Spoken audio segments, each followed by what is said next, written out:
Hey everyone, welcome back to Crypto Cash. Thanks again for joining me here. Hope you're having a phenomenal day. Quick look here at Gala, seeing what's going on. It's actually performing quite well, contrary to Bitcoin pulling back. Bitcoin's being a bit of an asshole today. Pardon my French. And I can tell you, it's interesting the way that the market's shaping up here. So coins that don't pull back super hard right now, I think, are more likely to continue further up, just based on us being above a volume profile here. Key level supports 0.5 Fibonacci, 0.382. There's a lot of reasons here why we got some positive contributing factors. We also want to make sure we don't just get super excited and just jump right in, because we want to ensure the price does pull back, we're ready for that too. Okay, again, being a good trader is understanding both sides, both angles, and not getting overly excited. Emotions do not belong in trading. Save that for the casino, right? You can have fun and get excited with that, but it really doesn't help you at the end of the day. Things that do help you at the end of the day is our premium group. Congrats to our community members here. Took a nice 60% almost for VeChain in roughly 3 days. Chainlink 33% in 17 hours. Solana 42% in 2.5 days, and Celestia 1.5 days, roughly 62%. So those were just 5x leverage trade, very, very safe, not sorry trades, and they're good ones that just help us grow the portfolio. So thanks for the wonderful feedback from our community, deeply appreciate that. And let's take a look here at Gala. So 7-day time frame. This is the amount of liquidation that's occurred in the last 7 days, and we can see there's a lot of liquidations happening. In other words, right there at about 2.8, roughly right here about 2.85. Pretty much anyone shorting this coin in the last 24 hours has gotten demolished. Okay, so again, all the more reason to not short the coins, any coins, in a bullish market. I don't know what people are thinking, but yes, you can get lucky once in a while. It's just you're statistically less likely to have success doing so. Keep in mind there is some long positions here at about 2.4 that have heavy leverage too, or just a heavy accumulation of leverage there. So if the price does pull back to that level, we could see a sweep. Again, 2.4 is a ways away, right? It's right here, roughly in this range. So I think it's going to take a lot to get there. Keep in mind, Bitcoin might continue to sell off, and if that is the case, we will see the price pull back. So let's talk about supports and resistances and just kind of see generally what the big picture is, because folks are always asking, hey, is it going to come back in the 3 to 4 cent range? Well, truth is, yes, it has that potential, and there's tons of potential with this coin. It got really big really fast, right? But we got to recognize that all-time highs are less likely to occur for most coins. In other words, retesting that all-time high, it takes a lot to get there, okay?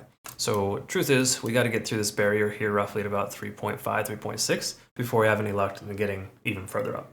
Obviously, that goes without saying, but we get a lot of volume resistance at about 3.1, just a heads up on that. But looking at the moving averages, we're below 2 of the important moving averages. So being back up over this 3, I think 3 cents is really just a big deal. Getting up 3 cents or higher would give us a solid foundation for continuing upwards, if you will. Because again, we got some resistance there with both the 20 and the 50-day SMA. MACD is converging, but it hasn't fully converged yet, so it's starting to gain momentum, which is good.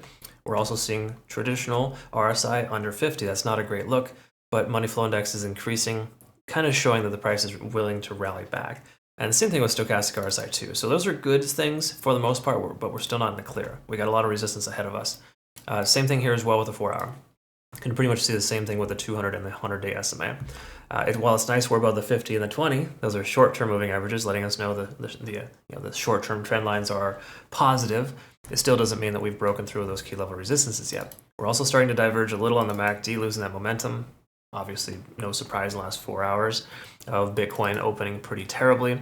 And then, of course, stochastic swinging down and RSI is in the middle, at least between 50 and 70. So again, mostly good, but still not great. Not a reason to consider a trade. Personally, my opinion, you tell me if you disagree.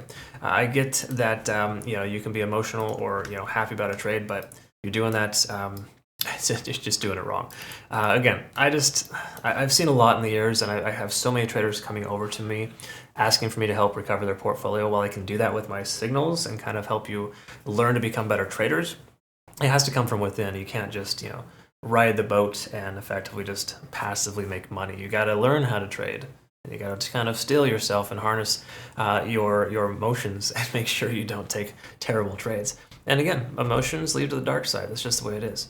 And that's just how it goes. Okay, conversation for another day. Ichimoku Cloud, mostly good signs here, reaffirming the fact that this 2.6 is a strong support. So the price does end up pulling back even further, that'd be a good consideration for entry. That's really just what it boils down to.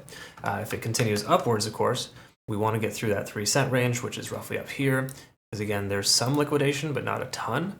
And then, of course, we got a little bit more down below. But generally speaking, people are kind of a little timid about shorting at this exact level right now. Okay, I see why. Look at how much destruction occurred here already for this coin. So again, all the more reason just to be careful of shorting. You're better off waiting for a long than to take a short to that level. And by no means, whenever I say it's not ideal to take a short or a long position, rather, don't take a short. Try not to think of trading as just up or down. There's up and down, and there's 95% of the middle where you decide not to take a trade. Okay? Confirmation is key. Let's make sure we wait for confirmation. In this case here, we do have most confirmation on shorter time frames, but larger time frames are telling us we got this shift in momentum potentially going to occur. It may never happen. The price could go up, and you miss out an opportunity. Oh well. Who cares? You know how much opportunity there is in the market? It's never ending, okay? So again, try not to just get stuck on one thing and have tunnel vision. It's super easy to say, harder to do, but my videos in my trading academy should help with that, okay? Make sure you check that out. Extremely important you watch those if you haven't already. And if you watch them again. Specifically Chapter 7, Chapter 8, where I talk about risk tolerance and emotional trading. Extremely important to know. Other than that, the only thing else I need to recognize here, this is extremely important too, because we got a lot of members asking about non-KYC, non-VPN exchanges. Bitunix has got you covered. If you use my link to register, you'll get nice benefit rewards here from the exchange, but also you'll be eligible for this trading competition. All you got to do is hit join now. So again, 1-2 punch. You got to register with my link. Secondary to that, hit join now on this link here. Both are provided down below, and you have the option to be able to be part of that. Okay, it shouldn't incentivize you to trade more. It should just incentivize you to have some fun with trading. Because again, if you're doing it right, like we are, you're going to be in good shape. And what I mean by that, simply put, last month we took 47 trades. I think it's somewhere in that range, and only 2 of them hit their stop loss. Keep in mind, majority of these targets were hit. These are specifically the first targets where we take 70-80% of our profit. Okay, we let the rest ride in some cases, but generally speaking, for the most part, it's very profitable if you do it right. All right. Anyways, just kind of friendly advice there. Heads up on that. Jump on over to our Twitter, Telegram, or Discord. We got a free Discord here. You can jump on over and get to know our community. Got a really good group of folks there. I'm super happy to be able to work with you guys and gals every single day. Super awesome. So thanks again for watching. Hope you have a great rest of your day. We'll see you in the next one. Take good care of yourself.